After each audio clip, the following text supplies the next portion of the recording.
ബംഗാളിലെ ദീദിക്ക് എല്ലാം പിഴയ്ക്കുകയാണോ? സ്വന്തം എംപിമാരും MLA മാരും കൂട്ടത്തോടെ മമതയെ കൈവിടുന്നു. BJPയുടെ വമ്പൻ ഓപ്പറേഷനിൽ തൃണമൂൽ തകർച്ചയിലേക്ക്.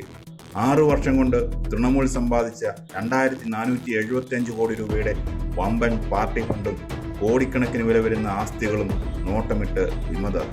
എന്താണ് ബംഗാളിൽ നടക്കുന്നത്? തൃണമൂൽ കോൺഗ്രസ് ഇപ്പോൾ ചരിത്രത്തിലെ ഏറ്റവും വലിയൊരു പിളർപ്പിൻ്റെ വക്കിലാണ്.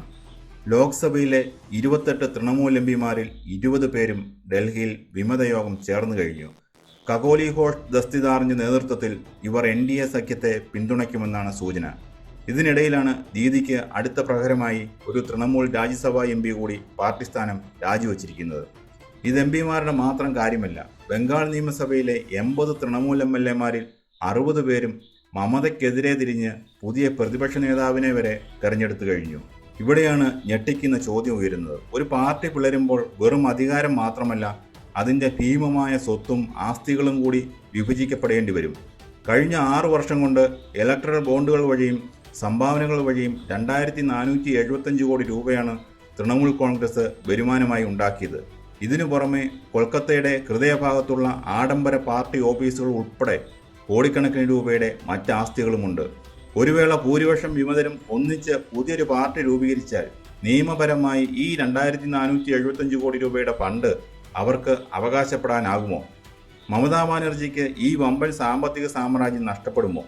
പണത്തിനും ആസ്തികൾക്കും വേണ്ടിയുള്ള ഈ ആഭ്യന്തര യുദ്ധം കോടതി കയറിയ തൃണമൂലിൻ്റെ കഥ എന്താകും?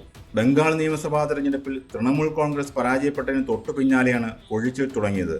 ഭരണം നഷ്ടപ്പെട്ടതോടെ പാർട്ടിയിൽ ദീദിയുടെ പിടി അയഞ്ഞു.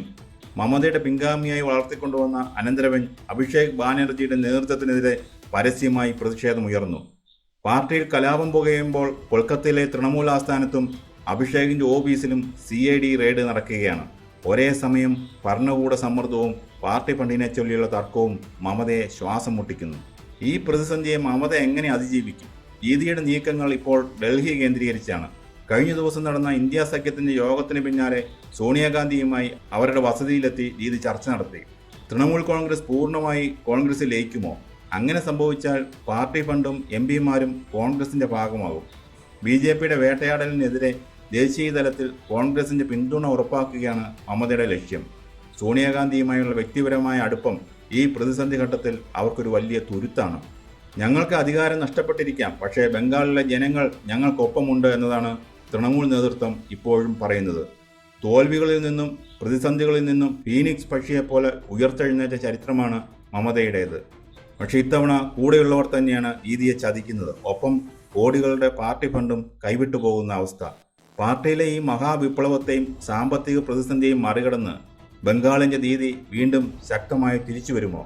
അതോ ഇന്ത്യൻ രാഷ്ട്രീയത്തിലെ മമതായുഗം അവസാനിക്കുകയാണോ?